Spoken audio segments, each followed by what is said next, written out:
ప్రధానమంత్రి గారు స్వయంగా కలుగజేసుకుని విశాఖపట్నం స్టీల్ ప్లాంట్ కాపాడడానికి 12,500 కోట్ల రూపాయలు ఇచ్చారు.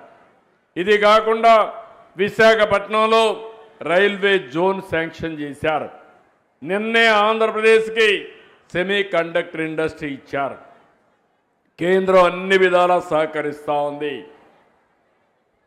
నేను ఒకటే మీ అందరికీ హామీ ఇస్తున్నా, ఈ ప్రభుత్వం మీ అందరి ప్రభుత్వం, మీకు అండగా ఉండే ప్రభుత్వం. అయితే మీరు చేయాల్సింది ఏ కార్యక్రమాలు అయితే మేము చేస్తున్నామో దాన్ని పూర్తిగా సహకరించే బాధ్యత మీ అందరిదని విజ్ఞప్తి చేస్తున్నా. నిన్ననే పులివెందల్లో జడ్పీటీసీ ఎన్నిక జరిగింది. కొంతమంది నాయకులు నన్ను విమర్శిస్తున్నారు. అక్కడ ప్రజలు ఒక క్వశ్చన్ అడిగారు, 30 సంవత్సరాల తర్వాత ఓటు వేశాను, అందరికీ దండాలు అని ఒక వ్యక్తి బ్యాలెట్ బాక్స్లో కాగితం వేశాడు.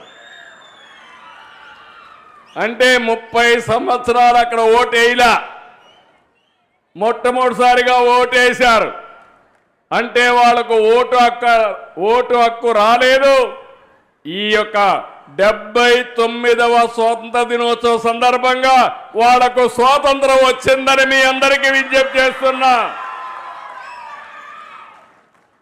ఇంకో పక్క ఇంకొక అతను కాగితం వేశాడు, మా వివేకా సార్కి న్యాయం చేయండి సార్ అని. చెయ్యాలనా లేదా న్యాయం? చెయ్యాలనా లేదా న్యాయం? నాయకులు సమాధానం చెప్పండి.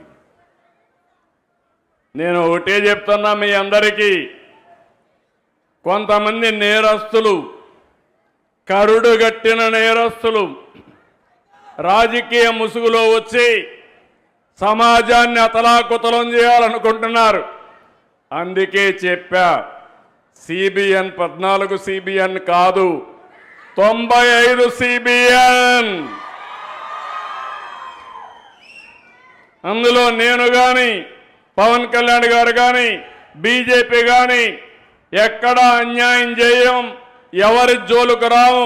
ప్రజాస్వామ్యాన్ని అపహాస్యం చేసిన, నేరాలు చేసి రాజకీయ ముసుగులో తప్పించుకోవాలన్నా వదిలిపెట్టే సమస్య ఉండదు, ఉండబోదని మరొకసారి విజ్ఞప్తి చేస్తున్నా.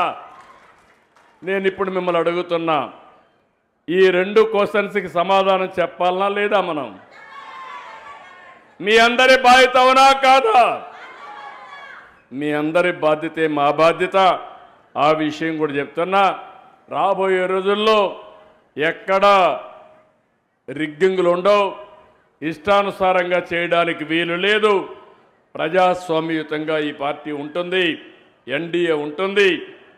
అదే సమయంలో నిరంతరం మీకోసం పనిచేస్తామని మరొక్కసారి తెలియజేసుకుంటూ, ఈరోజు నాకెంత ఆనందంగా ఉందంటే, మనందరం స్వాతంత్ర దినాన్ని జరుపుకుంటే నా ఆడబిడ్డలకు ఆర్థిక స్వాతంత్రం ఇవ్వడానికి ముందుకొచ్చానని ఎక్కడ లేని ఆనందం ఉంది, తృప్తి ఉంది.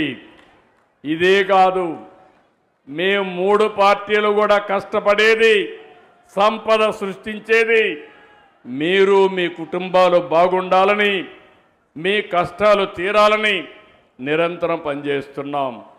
అందుకే ఆ రోజే చెప్పాం, సమిక్షేమం, అభివృద్ధి, సుపరిపాలన ఈ 3 కూడా కలిపి తీసుకొని ముందుకు పోతామని చెప్పాం. ఈ రోజే నేను